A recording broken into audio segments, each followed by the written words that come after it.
आपने कभी सोचा है कि दी गई सजा अचानक कम हो सकती है या मौत या आजीवन कैद की सजा भी घटाई जा सकती है? भारत में नई न्याय संहिता की धारा 5 हमें ये समझाती है कि किन परिस्थितियों में सरकार किसी अपराधी की सजा को बिना उसकी सहमति के बदल सकती है। इस वीडियो में हम इस धारा के हर पहलू को सरल भाषा में जानेंगे और समझेंगे। हेलो एवरीवन, वेलकम टू ज्ञान अभियान। भारतीय न्याय संहिता 2023 वह नई संहिता है जो पुरानी आईपीसी की जगह ले रही है। इस संहिता में कई नए सुधार हैं और धारा 5 इसका एक महत्वपूर्ण हिस्सा है। यह धारा दंडादेश को घटाने का प्रावधान देती है। इसमें कहा गया है कि उचित सरकार किन परिस्थितियों में बिना अपराधी की सहमति सजा को किसी अन्य सजा में बदल सकती है। सरल भाषा में यह सरकार को सजा को कम करने का अधिकार देती है और न्याय को और मानवीय बनाती है। उदाहरण के लिए सरकार मृत्यु दंड या आजीवन कैद जैसी सजा को कम करके बदल सकती है। धारा 5 का विस्तृत विश्लेषण। धारा 5 का शीर्षक है दंडादेश का लघुकरण।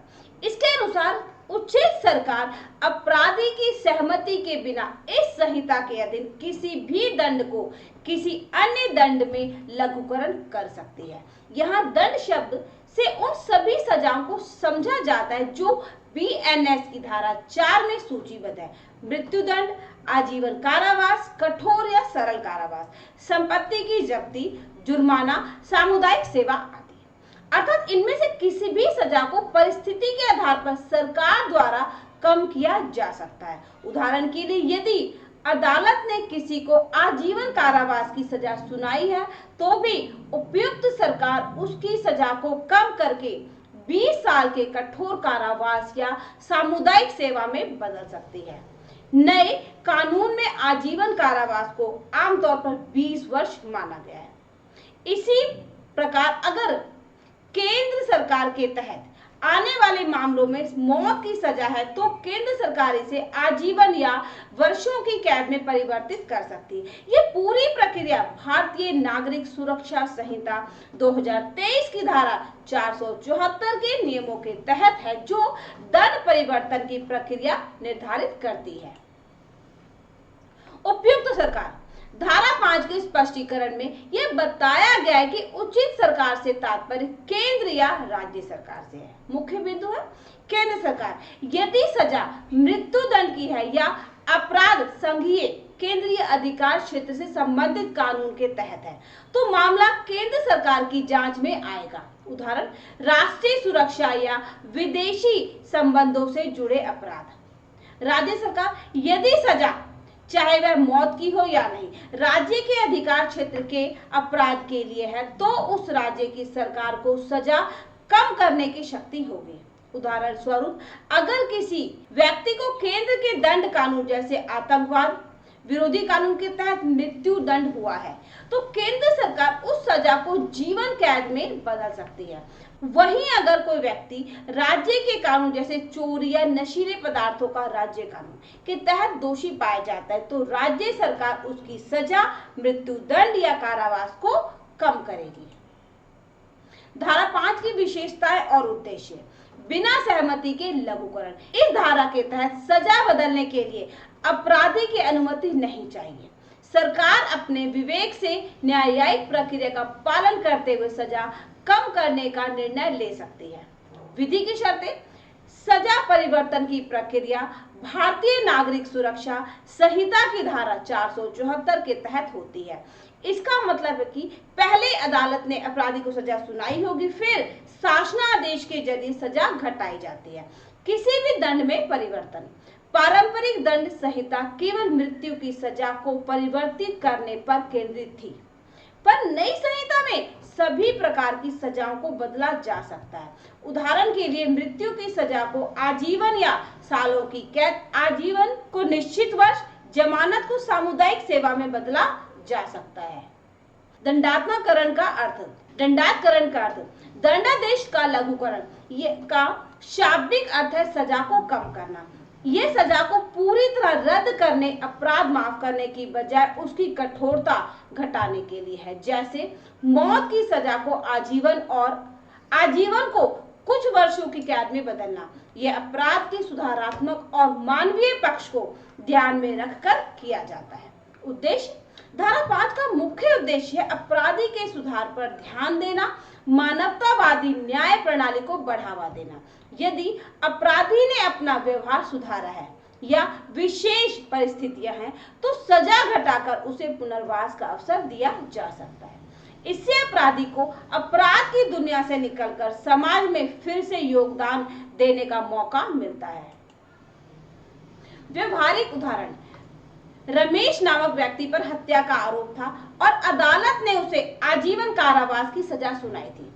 10 साल जेल में रहने के बाद राज्य सरकार ने सुधार दिखाने पर उसकी सजा 20 साल के कठोर कारावास में बदल दी, बिना रमेश की सहमति दिए। इससे रमेश को पुनर्वास की एक और संभावना मिली। दूसरी तरफ यदि कोई केंद्रीय अधिकार क्षेत्र से संबंधित अपराध जैसे आतंकवाद में मृत्यु दंड पाता है तो केंद्र सरकार उस सजा को जीवन कैद या वर्षों की कैद में परिवर्तित कर सकती है।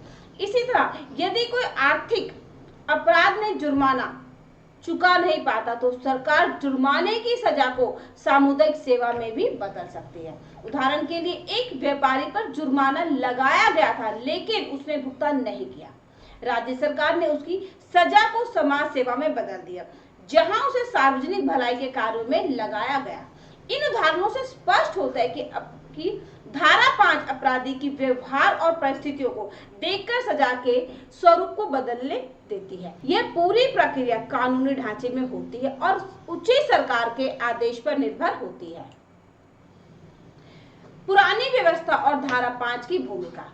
बीते समय में आईपीसी की धारा 432 राष्ट्रपति और राज्यपाल को मृत्यु दंड की सजा बदलने की शक्ति देती थी। नई भारतीय न्याय संहिता ने इसी अधिकार को अधिक सार्वभौमिक रूप दिया है। धारा 5 में अब किसी भी सजा, मृत्यु दंड, आजीवन, जुर्माना आदि को बदला जा सकता है। ये बदलाव बताता है कि नया कानून न्याय को अधिक मानवीय दृष्टिकोण से देखने का प्रयास कर रहा है। इस बदलते माहौल में सामुदायिक सेवा जैसे विकल्प का भी महत्व है। बीएनएस धारा 4 में सामुदायिक सेवा को सजा के रूप में शामिल किया गया है और धारा 5 के तहत जेल की सजा को भी सामुदायिक सेवा में बदला जा सकता है। उदाहरणार्थ, अगर आर्थिक अपराध जुर्माना भरना संभव ना हो तो सरकार जुर्माने की जगह अपराधी को सामुदायिक सेवा की सजा दे सकती है। नई संहिता का उद्देश्य अपराध और दंड के बीच संतुलन बनाए रखना है। धारा 5 इस संतुलन को कायम रखने में मदद करती है क्योंकि यह सजा के कठोर पक्ष को नरम करने की सुविधा देती है। साथ ही यह पुनर्वास पर जोर देती है ताकि दोषी समाज में एक उपयोगी सदस्य बन सके।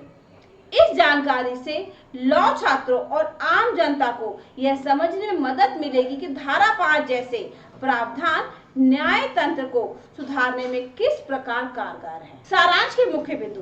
धारा 5 यह अधिकार देती है कि उचित सरकार अपराधी की सहमति के बिना सजा को कम या बदल सकती है। उचित सरकार का अर्थ केंद्र या राज्य सरकार है, जैसा स्पष्टीकरण में बताया गया है। यह प्रावधान किसी भी प्रकार की सजा पर लागू होता है, मृत्यु, आजीवन, कारावास, जुर्माना आदि। सजा बदलने से पहले अपराध साबित होना चाहिए, फिर सरकार शासनादेश से सजा घटा सकती है। उद्देश्य सुधार की संभावना को प्राथमिकता देना और अधिक मानवीय न्याय सुनिश्चित करना। अब हम कुछ बहुविकल्पी प्रश्न करेंगे और जानेंगे कि हमने कितना सीखा। धारा 5 के अंतर्गत उचित सरकार कौन हो सकती है? इसका सही जवाब है ऑप्शन सी, मौत की सजा के लिए केंद्र सरकार, अन्य अपराधों के लिए संबंधित राज्य सरकार। धारा 5 के अनुसार क्या अपराधी की सहमति के बिना उसकी सजा कम की जा सकती है? इसका सही जवाब है ऑप्शन ए, हाँ, बिना सहमति के भी। धारा 5 में किस अधिनियम की धारा 474 का उल्लेख है? इसका सही जवाब है ऑप्शन बी, भारतीय नागरिक सुरक्षा संहिता 474।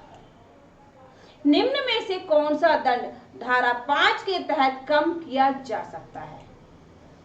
इसका सही जवाब है ऑप्शन डी, उपरोक्त सभी, मृत्युदंड, आजीवन कारावास, जुर्माना यदि कोई अपराधी केंद्र शासित प्रदेश के कानून का उल्लंघन करता है तो सजा कम करने की शक्ति किसके पास होगी? इसका सही जवाब है ऑप्शन ए, केंद्र सरकार।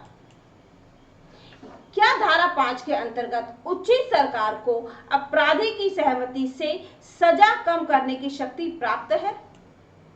इसका सही जवाब है ऑप्शन बी, असत्य।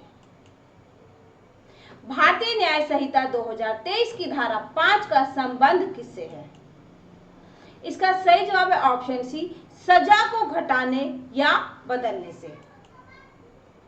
धारा 5 में दंडादेश का लघुकरण के समानार्थी शब्द हैं। इसका सही जवाब है ऑप्शन बी, दंड को नरम करना। धारा 5 के मुख्य उद्देश्य में से एक क्या है? इसका सही जवाब है ऑप्शन ए, न्याय प्रणाली में पुनर्वास का महत्व बढ़ाना। धारा 5 के अनुसार उचित सरकार को अपराधी की सहमति से सजा कम करने की शक्ति प्राप्त है। इसका सही जवाब है ऑप्शन बी, असत्य। इस वीडियो में हमने जाना कि भारतीय न्याय संहिता की धारा 5 किसी भी अपराधी की सजा को कम या बदलने की सुविधा देती है। इसमें यह स्पष्ट है कि सजा घटाने का अधिकार केंद्र या राज्य सरकार को है। अपराधी की सहमति आवश्यक नहीं है। विशेष परिस्थितियों में इससे दोषियों को अधिक मानवीय न्याय मिल सकता है। यदि आपको जानकारी पसंद आई तो इसे लाइक करें, चैनल को सब्सक्राइब करें, बेल आइकन दबाएं ताकि हमारी अगली वीडियो की जानकारी आपको मिल सके। ये हमारा QR कोड है, इसको स्कैन करके आप अपने ज्ञान अभियान चैनल को सपोर्ट कर सकते हैं। तो मिलते हैं एक नए वीडियो में नई जानकारी के साथ, तब तक के लिए गुड बाय।